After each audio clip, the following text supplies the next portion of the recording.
기도하겠습니다. 거룩하신 아버지 하나님 감사드립니다. 오늘도 주 앞에 나와 예배할 수 있는 이런 은혜를 주셔서 감사드립니다. 하나님, 이 시간 말씀을 듣습니다. 하나님 앞에 신뢰를 기억하며 말씀이 깨닫게 되고 그날까지 살아가는 우리 삶의 기준과 힘이 될 수 있도록 오늘도 역사하여 주시옵소서. 또한 사랑하는 성도들이 주 앞에 드린 예물이 있습니다. 기쁘게 받아주시고 여전히 어렵고 힘든 삶을 살아가고 있습니다. 도와주셔서 영육간의 하나님의 은혜로 우리가 채움을 받을 수 있도록 함께하여 주옵소서. 예수님의 이름으로 감사하며 기도했습니다. 아멘. 하나님의 말씀 보겠습니다.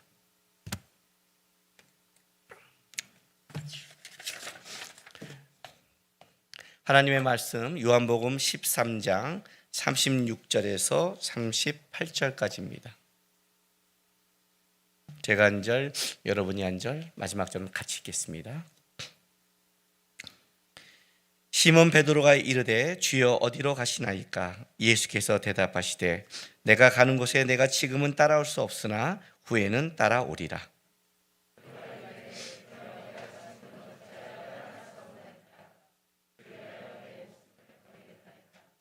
예수께서 대답하시되 내가 나를 위하여 내 목숨을 버리겠느냐? 내가 진실로 진실로 내게 이르노니 다 굴기 전에 내가 3번 나를 부인하리라. 아멘. 여기 주여 어디로 가시나이까? 우리 영화 코바디스 도미네라는 영화 아세요? 모르시나요? 순간 설교 시작하자마자 이런 벽에 부딪힌 느낌은 뭘까요? 이 동시에 성서 영화죠. 나중에 베드로의 순교 장면을 하는 그 영화인데 베드로가 로마가 핍박받자 로마를 도망가는데 그때 누가 들어가죠? 딱 보니까 예수님이 다시 로마로 들어가시는 거예요. 그때 그 영화에서 예수님이 부활하신 예수님이 주여 어디로 가십니까? 네가 도망간 그곳으로 내가 다시 들어간다. 이제 이 말을 듣고 회개해서 다시 베드로가 들어가 십자가에 거꾸로 이제 순교하는 그 베드로의 1:1 영화의 마지막 장면이 바로 주여 어디로 가시나이까? 아마 그 영화를 만드는 사람이 오늘 이 요한복음의 이 고백 아마 이거에 어떤 영감을 받은 것 같아요. 어쨌든 이 베드로의 인생의 가장 아픔이고 가장 중요한 아마 그 평생 사역 속에 잊혀지지 않는 베드로의 그 아픔이 아마 여기에 있는 오늘 사건이었을 거예요. 근데 오늘 이제 우리 요한복음을 보면 요한복음은 이제 새 계명을 중심으로 뭘 하냐면 두 제자의 배신을 기록하죠. 정확히 말하면 한 제자의 배신과 한 제자의 부인에 대해서 기록하는데 그것이 요한복음 이제 34절, 13장 34, 35절 새 계명을 너희에게 주노라 할 때 그 앞부분은 베드로 가룟 유다의 배신을 요한은 자세히 기록해요. 요한은 아주 자세히 기록하죠. 여기 오늘 13장 21절 보면 예수께서 이 말씀하시고 심령이 괴로워 증언하여 이르시되 내가 진실로 진실로 너희에게 이르노니 제자 중 너희 중 하나가 나를 팔리라. 자, 정확하게 하고 내가 뭐예요? 한 떡 한 조각을 적셔준 그다 하고 내 할 일을 하라. 이걸 너무나 자세하게 가룟 유다의 배신을 기록하고 그리고 오늘 본문도 봐도 그 33절 13장 33절에 보면 예수님께서 새 계명을 말하기 전에 작은 자 나의 아들들아 또 사랑하는 아들아 자녀들아 이런 뜻이에요. 아이들아 내가 아직 잠시 너희와 함께 있겠노라. 너희가 나를 찾을 것이나 일찍이 내가 유대인들에게 너희는 내가 가는 곳에 올 수 없다고 말한 것과 같이 지금 너희에게로 이르노라. 아마 이 말씀 때문에 오늘 내가 가는 곳에 올 수 없다고 이 말씀 때문에 베드로가 36절에 보면 주여 어디로 가시나이까? 라고 이제 질문하신 것 같아요. 근데 중요한 건 뭐냐면 내가 뭐 어디로 간다? 주님의 하나님의 뜻을 따라간다? 뭐 내가 옛날에 말하지 않느냐? 내가 죽은 후에 3일 만에 부활한다는 걸 얘기하지 않느냐? 뭐 이런 식의 대답을 해야 되는데 내가 지금 가는 곳에 내가 지금은 따라올 수 없으나 후에는 따라오리라. 이런 식의 약간 그 선문답 같이 얘기를 해버린 거예요. 그죠? 제가 밖에 나가면 잠깐 나갔다 올게. 그러면 이제 우리 부목사들이 목사님 어디 가세요? 그럼 어디 갔다 와. 근데 이렇게 대답해야 되잖아요.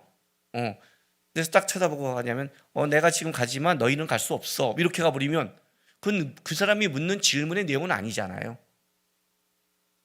그죠? 예수님이 의도적인 게 있는 거죠. 왜? 어디로 가는 게 지금 중요한 게 아니거든요. 예수님은 그 길을 가고 있지만 베드로에게는 그것이 그것보다 더 중요한 게 있는 거예요. 그랬더니 베드로가 이 말을 딱 들었더니 자 봐요. 37절 베드로가 이르되 주여 내가 지금은 어찌하여 따라갈 수 없나이까. 여기서 우리는 이제 지금이라 표현했지만 성경에는 좀 더 강해요. 당장. 예. 아니 내가 왜 당장 따라갈 수 없습니까? 주를 위하여 내 목숨까지 버리겠나이다. 여러분 베드로는 이 진심과 이 고백이 이게 진짜예요. 왜냐하면 베드로는 진짜 주님을 위해 목숨을 버린 적이 있거든요. 갈릴리 바닷가에서 예수님께서 무리를 걸어올 때 주시면 나를 이 무리를 걷게 하십시오 했어요. 와라 그래요. 여러분 이게 만약 아니면 어떻게 돼요? 베드로는 누구보다 갈릴리 바다를 잘 알고 있는 사람이에요. 물에 한번 빠져 휩쓸리면 특히 풍랑 가운데 휩쓸린 거는 그냥 죽음이에요. 찾지를 못해요. 인간이 무리를 걸을 수 있어요? 역사 이래? 이건 불가능이란 말이에요. 그게 그냥 다시 주님이니까 걸을 수 있어요? 그게 아니면 어떻게 해요? 근데 베드로는 그때 발을 내디딘 사람이에요. 목숨을 걸었다고요. 주님의 가는 그곳에 나는 가겠습니다. 목숨을 건 사람이에요. 그때도 내가 주님이었으면 내가 발길을 걸어서 물길을 걸었는데 왜 내가 못 가? 베드로는 이게 해본 사람이고 진짜 난 주님을 위해 살겠습니다는 진심과 삶이 있는 사람이라는 거죠. 왜 내가 당장 못 갑니까? 그때도 내가 목숨을 위해 바다 위에 호수 위에 내가 발걸음을 내디뎠는데 당장 갈 수 있습니다. 그랬더니 예수님께서 내가 나를 위해 목숨을 버리겠느냐? 내가 진실로 진실로 내기로니 닭을 위해 내가 날 3번 나를 부인하리라. 이렇게 끝내버렸어요. 요한이 이제 기록한 거죠.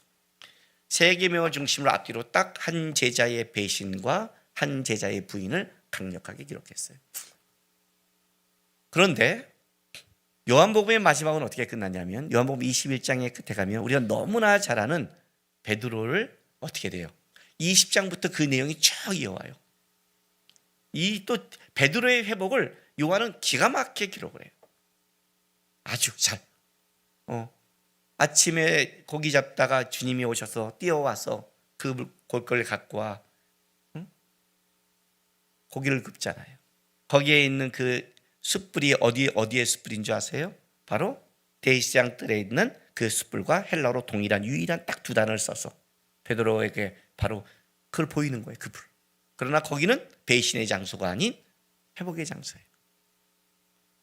마무리를 쫙 그렇게 끌어가요. 마태만 유일하게 가룟 유다가 죽었다고 얘기를 해요. 그러나 요한은 한 제자의 배신, 한 제자의 부인 이걸 해놓고 마지막을 어떻게 쓰냐면 베드로의 회복을 굉장히 강조하면서 오늘 요한복음을 끌어가요. 요한이 이 복음서를 쓸 때 베드로가 순교한 지 20년이 넘은 시간이에요.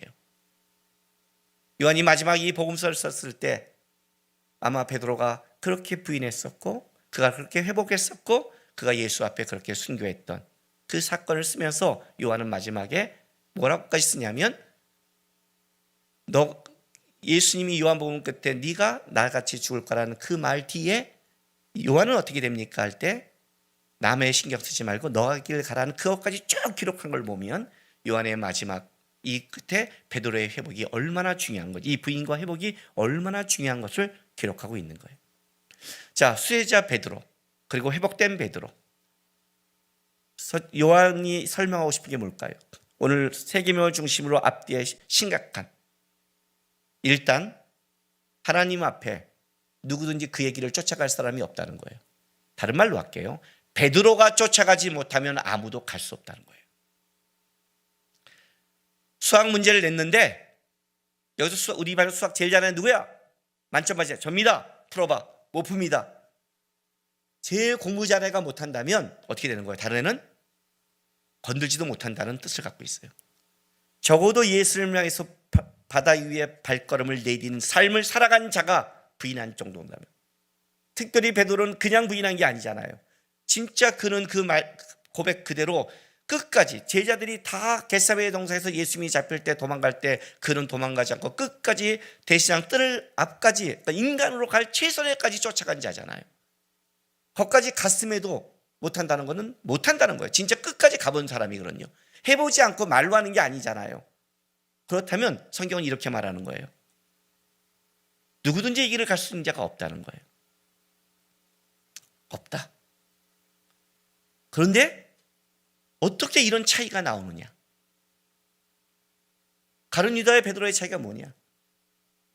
배신은 안 되고 부인을 하고 저주는 통하느냐? 그런 얘기가 아니잖아요. 그렇죠? 여러분, 가룟 유다의 생각에 사단이 예수를 팔 생각을 넣었습니다. 유혹을 넣었죠. 그 떡을 받았을 때 마귀가 들어갔습니다. 베드로는요. 누가복음 22장 보겠습니다. 누가복음 22장 31절부터 34절에 누가가 또 이 본문을 기록하고 있습니다. 22장 31절부터 볼게요. 시몬아 시몬아 보라, 사단이 너희를 밀가부르듯 하려고 요구하였으나 그러나 내가 너를 위하여 내 믿음이 떨어지지 않기를 기도하였노니 너는 돌이킨 후에 내 형제를 굳게 하라. 그가 말하되 주여 내가 주와 함께 오게도 죽는 데에도 가기를 각오하였나이다. 이르시되 베드로야 내가 내게 말하노니 오늘 다 굴기 전에 내가 3번 나를 모른다고 부인하라 하시니라. 똑같은 본문을 기록하고 있어요. 그런데 누가는 이렇게 기록을 해요. 단순하게 베드로의 이 부인이 그냥 그의 연약함을 넘어선 사건이에요. 가룟 유다의 결정이 단순히 그의 개인의 생각을 넘어섰다고 얘기해요. 가룟 유다의 생각 속에 그 유혹, 그 속에도 어떤 의문이 있었지 모르겠지만, 그러나 사단이 그의 생각을 넣고 사단이 그에게 들어갔다는 가룟 유다의 개인적인 생각을 넘어선 사건이 있다고 얘기할 뿐 아니라, 베드로의 부인도 단순히 베드로가 가다가 연약해서 못해라고 성경은 말하지 않고 뭐라고 하냐면 사단이 밀가불들 너를 청구했다는, 지금 이 사건 속에 사단이 날뛰고 있다고 얘기를 하고 있는 거예요. 베드로 또한 날뛰고 있어요. 예수님께서 여기도 묘한 말을 하세요. 내가 너 믿음이 떨어지지 않기를 기도했다는 거예요. 자, 이 표현을 좀 나중에 뒤에 알아야 돼. 그러면 그냥 가룟 유다는 불쌍하고 베드로는 뭐 동정받았어 이렇게 말하면 안 되는 거예요. 어쨌든 어떤 문제와 시험이 올 때 그것은 그냥 한 개인의 생각과 의지를 뛰어넘어 사단이 밀가불듯 작동하고 있는 거예요. 사단이 날뛰고 있는 거죠. 여기에 가장 무서움이 있는 거예요. 그런데 한 사람은 날아갔고 한 사람은 쉽게 말하면 수제자라고 다 지금까지, 그렇게 어떻게 이 차이가 어디서 오는 것인가 라고 지금 얘기를 하는 거예요. 이 차이가 도대체 어디서 오는가? 신앙생활을 할 때, 또 사람들을 만날 때, 어떤 일을 할 때 가장 난처한 사람이 어떤 사람인 줄 아십니까? 여러분들은 가장 난처한 게 뭐예요? 목사님이 와서 뭐 시킬 때죠. 그래서 이렇게 말하잖아요. 기도에 복게요. 목사님이니까 말을 못하겠고, 그죠? 난처하잖아요. 그잖아요. 지가 좋아하는 거 시키면 막 날뛰면서 하겠다고 그러면서. 목사님은 뭐가 난처할까요? 아니, 지도자는 뭐가 난처할까요? 일하는 사람은 뭐가 난처할까요? 또 여러분이 일할 때 어떤 사람이 난처할까요? 가장 난처한 사람이 있어요. 진심만 넘치는 사람이에요.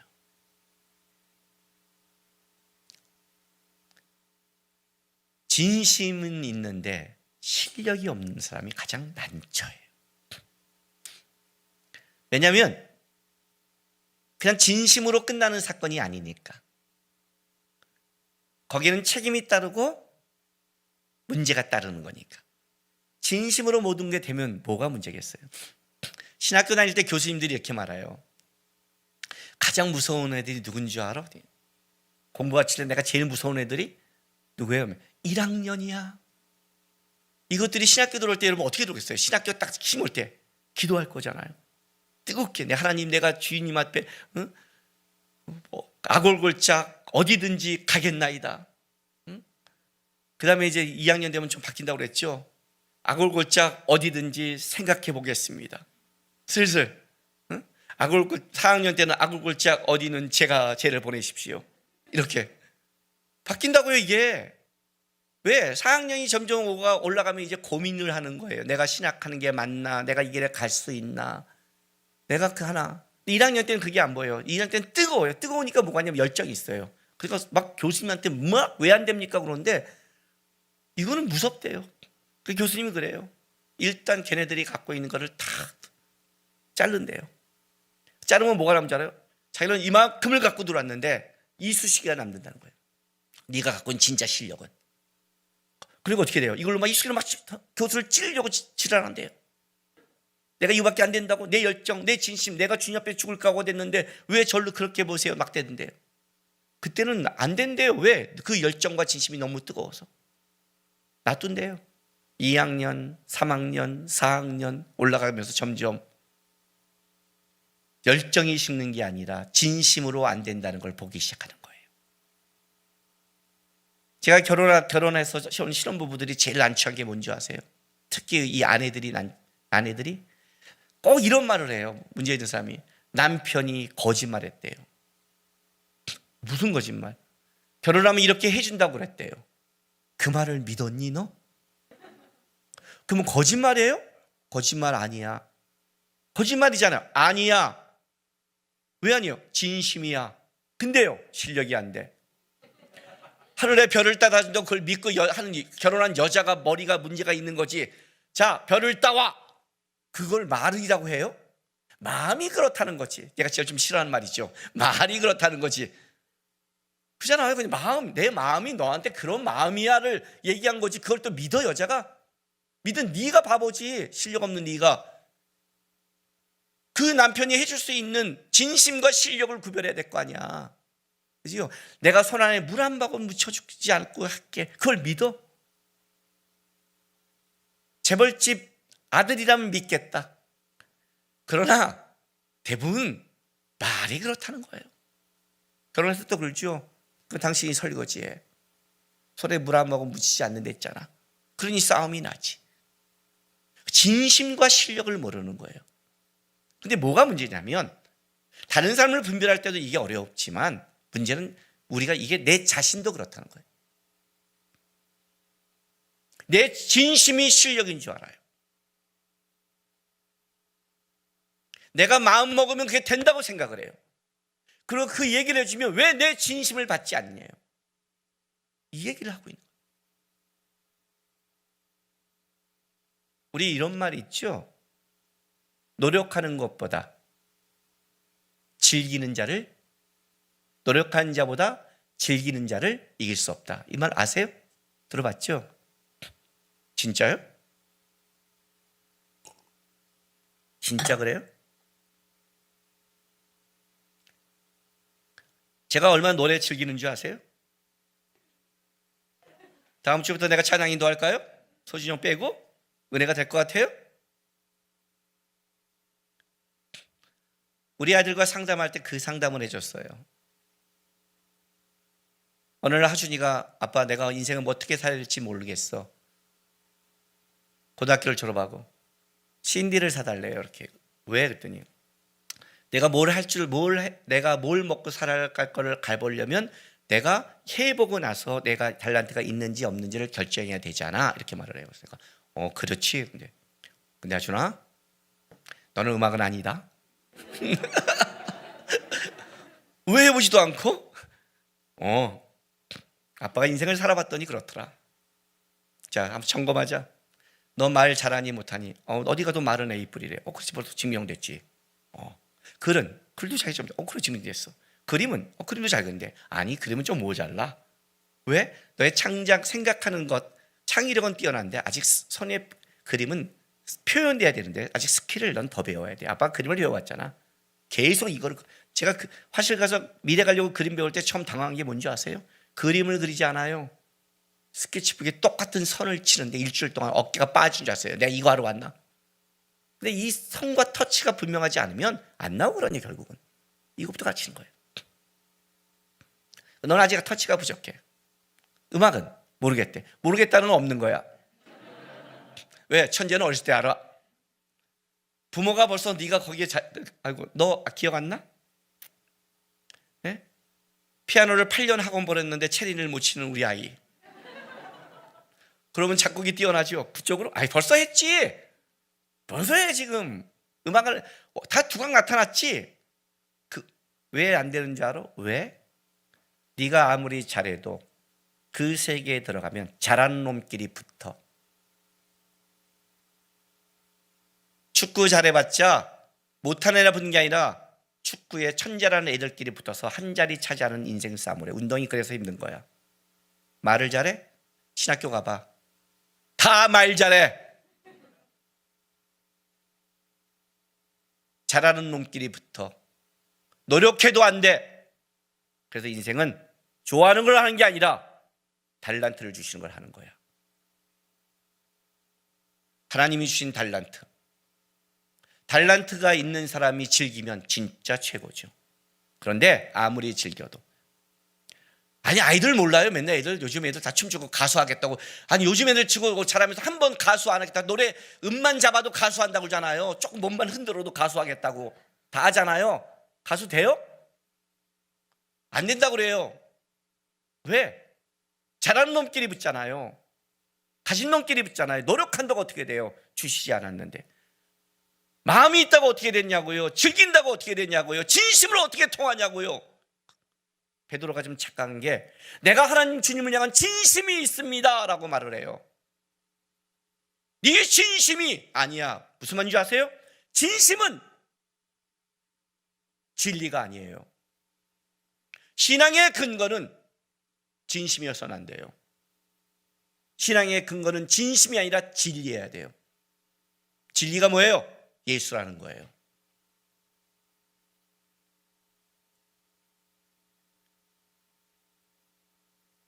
저녁 때 기도 어떻게 기도하세요? 진심만 있는 기도가 샤머니즘 기도예요. 이방인의 기도라고요. 비나이다 비나이다 천지신명깨비다. 내 진심과 정성을 통해 신을 감동시키겠습니다. 이해돼요? 기독교의 기도는요 완전히 다르죠. 어떻게 달라요? 오늘 예수님이 하신 말씀이에요. 보세요. 36절. 시몬 베드로가 이르되 주여 어디로 가시나이까? 예수께서 대답하시되 내가 가는 곳을 내가 지금은 따라올 수 없으나. 지금이 언제요? 진심만 있을 때는 따라올 수 없으나 후에는 따라오리라. 후회가 뭐예요? 내 진심이 깨졌을 때,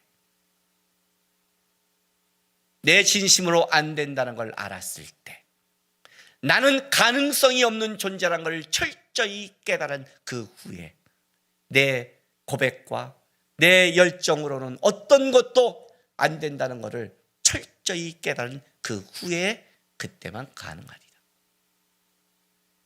누가복음 다시 볼까요? 누가복음 이걸 좀 더 31절 32절 보세요.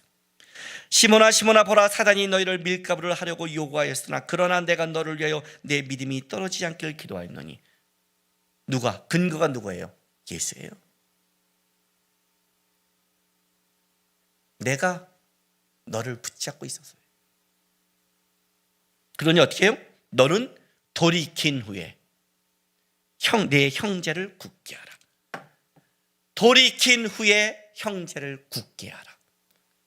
하나님의 사역, 하나님의 일은 전제가 있어요. 돌이킨 후에, 부인한 후에 뭐가 부인돼야 돼요? 내가 뭘 돌이켜야 돼요? 회개가 전제예요. 기독교인의 철저한 회개예요. 기독교인의 기도는 하루를 돌아볼 때 어떤 거냐면 진심을 얘기하는 게 아니라 뭐예요? 하루의 삶 속에 주님, 내가 내 힘으로 안 됩니다를 자기 성찰이 전제예요. 난 주님의 도움이 필요합니다.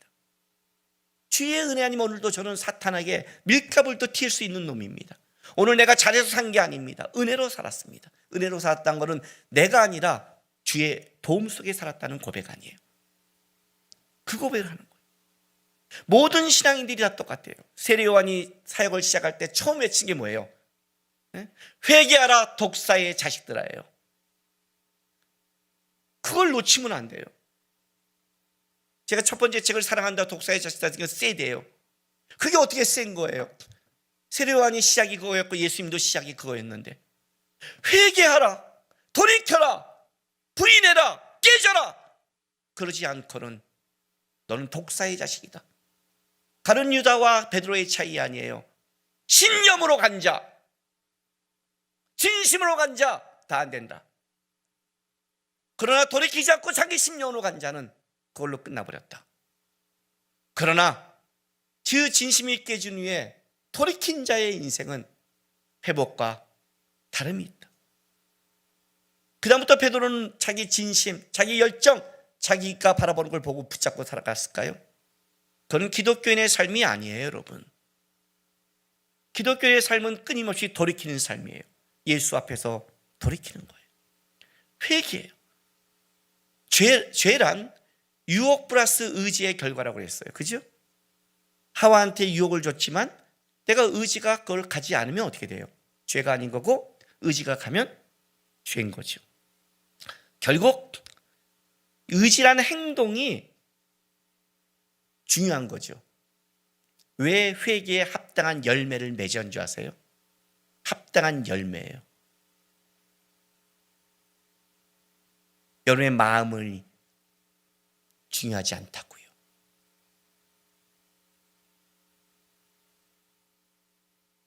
그 삶이 예수 앞에 회개하고 돌이키고 가는 삶인가 아닌가가 전제예요. 그렇지 않고는 이 길을 갈 수 없고, 그렇지 않고는 제자의 길을 따라갈 수 없는 거예요. 자기를 부인하고 자기 십자가를 지는 자는 나를 부인해야지, 나를 부인해야지, 이거 갖고 안 돼요. 왜 내가 부인될까요? 깨져봤거든요. 내가 아닌 걸 알았거든요. 내게 어떤 것도 선이 없다는 것을 철저히 봤거든요. 베드로가 왜? 가봤거든요. 안 된다는 걸 알았거든요. 깨져봤거든요. 자기가 당당하지 못하다는 걸 알았어요. 예수의 은혜 아니면 갈 수 없는 게 이거였구나. 그 다음부터 베드로는 철저히 주님을 의지하지 않은 거예요. 주여 어디로 가시나이까? 주님의 그 가신 길을 내가 아무리 쫓고 싶고 아무리 가고 싶고 신앙의 길을 가고 싶어도 우리 마음으로 안 돼요. 그걸 가는 길은 한 가지예요. 내 마음과 진심이 아니라 뭐라고요? 부인한 후에, 내가 깨진 후에, 내가 돌이킨 후에 그 길을 가는 싸움이에요. 베드로와 유다의 차이예요. 여러분은 어떤 사람들입니까? 우리는 깨져본 사람들입니다. 돌이키는 싸움을 하세요. 그걸 기도라 그런 겁니다. 주님, 내 힘으로 되지 않습니다. 그래서 말씀을 보는 겁니다. 주님, 내 생각과 경험으로 되지 않습니다. 그래서 예배하는 겁니다. 주님의 주권 아니면 안 됩니다. 재미있는 게 뭔지 아세요? 신앙이 무너지기 시작한 첫 번째 징조가 예배가 깨져요. 여러분 이렇게 말하겠죠. 분위기가 어쩌고 저쩌고 말하죠. 예배는 예수를 보는 거예요. 말씀이 어쩌고 저쩌고 여러분의 지혜가 아니에요.